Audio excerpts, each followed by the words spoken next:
Salut à toutes et à tous, je suis très heureux de vous retrouver pour ce CBS numéro 2. Je tenais aussi à exprimer que je suis très heureux que le CBS numéro 1 vous ait beaucoup plu. En effet, le CBS numéro 1 a très bien marché, nous sommes donc très heureux que cela vous ait plu. Aujourd'hui donc le CBS numéro 2, c'est-à-dire que nous allons parler aujourd'hui d'un animal, plus précisément donc un petit poisson appelé le dagneau zébré. Donc tout de suite nous allons voir les caractéristiques, la description ainsi que la coloration de ce petit poisson très sympathique. Le dagneau zébré, de son nom scientifique Brachydagno rerio, est un petit poisson qui atteint environ 5 cm pour le mâle et 6 cm pour les femelles. Les caractéristiques de ce poisson sont qu'il possède un tempérament très paisible ainsi qu'une très belle coloration. Ainsi, il est l'hôte idéal d'un aquarium communautaire. Étant bon nageur, il apprécie les longs bassins avec de vastes espaces dans la végétation. C'est pour cela que nous privilégierons des plantes naturelles. Le corps du Danio a une forme allongée, fuselée et assez plate. Le pédoncule caudal est haut et long, la queue ample et fourchue. La nageoire dorsale est déplacée vers l'arrière et symétrique par rapport à la nageoire anale, qui, telle la nageoire anale, est très développée. La bouche terminale est légèrement dirigée vers le haut et munie de deux paires de barbillons minuscules. Sachant qu'elle est dirigée vers le haut, on peut donc en déduire que le poisson se nourrit à la surface. La couleur de la livrée, donc c'est-à-dire du poisson, de la pompe plus précisément, varie selon les parties du corps en réalité. Beige et doré sur les flancs, verdâtre sur le dos et rose sur le ventre. Il y a une multitude de coloris pour les espèces. La plus connue est le coloris bleu. Donc les flancs sont traversés par 4 rayures horizontales d'une belle couleur bleu indigo très foncée. Ces mêmes rayures, mais plus estompées, se prolongent jusqu'à la queue et sur la nageoire anale, pardon. Donc il faut savoir que l'on trouve le Danio reirio en Malaisie, au sud de Sumatra, en Birmanie, donc plus généralement dans le sud-est asiatique, où il vit dans de petits cours d'eau, et parfois même on les retrouve dans des rizières. Tout de suite, on se retrouve donc pour les conseils techniques sur le Danio reirio. Parlons un peu de la maintenance du Danio reirio. Donc, il faut savoir que c'est un poisson qui n'est pas très exigeant pour les composants physico-chimiques de l'eau. Mais il faut quand même garder quelques paramètres à l'esprit, tels que la température qui doit être contenue entre 22 degrés Celsius et 24 degrés Celsius, le pH qui doit être aux alentours donc de 7 de pH, donc entre 6,5 et 7,5, et enfin le TH, la dureté de l'eau, qui lui doit être contenu entre 28 TH et 27 TH.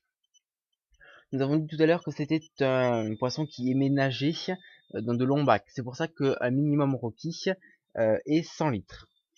Donc 100 litres, ça permet au moins que le poisson puisse nager, il ne s'ennuie pas trop dans un petit bocal comme parfois on le fait un petit peu trop.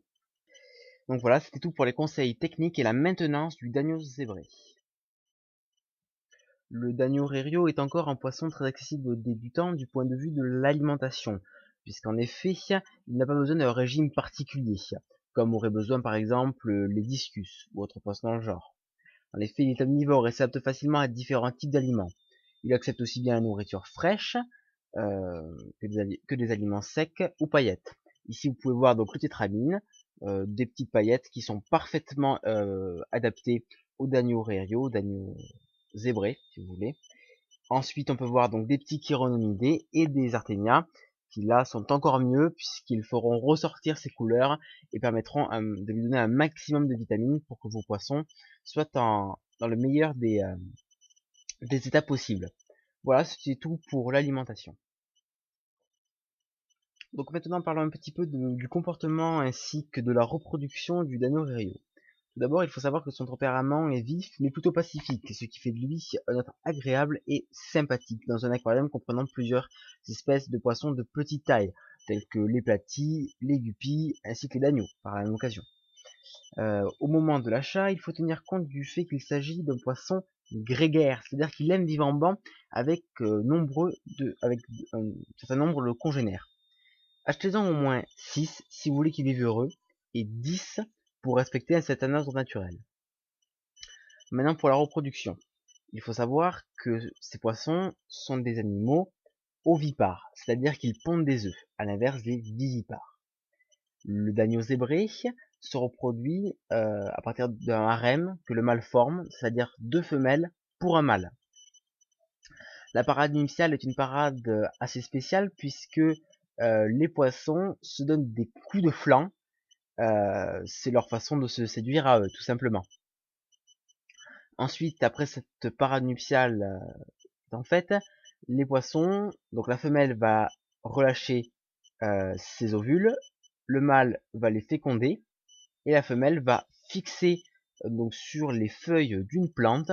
Cela dépend des plantes que vous avez dans votre aquarium. Ça peut être du microzorum, par exemple, qui est une très bonne pouponnière. Donc la femelle va fixer ses œufs, par exemple, sur le microzorum, et les œufs devraient éclore d'ici 2 à 3 jours, si tout va bien. S'il s'agit d'un aquarium, un bac communautaire, avec des carnivores, tels que par exemple les néons, les corridoras, les discus, les scalaires, dans ce cas-là, évitez de laisser les œufs dans le bac. Privilégiez de faire donc un petit bac de reproduction où vous mettrez les œufs, tout simplement. S'il n'y a que des agneaux rériaux, ce n'est pas un problème. Il faudra juste penser à le nourrir d'un petit peu plus de vivants que d'habitude pour éviter que les parents soient tentés par le vivant de manger tout simplement leurs œufs. Voilà pour la reproduction des Dagno Rerio. Il est maintenant temps de conclure sur le Dagno Rerio, un petit poisson donc très agréable et particulièrement recommandé aux débutants. En effet, ce petit poisson est robuste et pas trop exigeant. Il est vif mais pacifique. Donc c'est l'un des poissons les plus indiqués pour l'aquariophile débutant. Je le redis encore, c'est un poisson qui est très coloré tout en étant pas très compliqué. Il n'est pas très compliqué du moins de s'en occuper. Il faut savoir après quand même, il faut quand même respecter quelques petites notions. Mais bon, il est facile de le reproduire, ce qui est très agréable pour un aquariophile de se dire mes poissons se sont reproduits. En effet, la reproduction est le but ultime de l'aquariophile. Ainsi, le Dagno est un petit poisson très agréable, très facile à faire reproduire, et je le redis encore, très facile à élever par les aquariophiles débutants. Sur cette petite conclusion, je vous laisse et vous dis à une prochaine vidéo, sans doute à un prochain CBS, qui parlera cette fois-ci peut-être d'une plante, peut-être d'un poisson, peut-être d'un autre sujet, ou hors série tout simplement.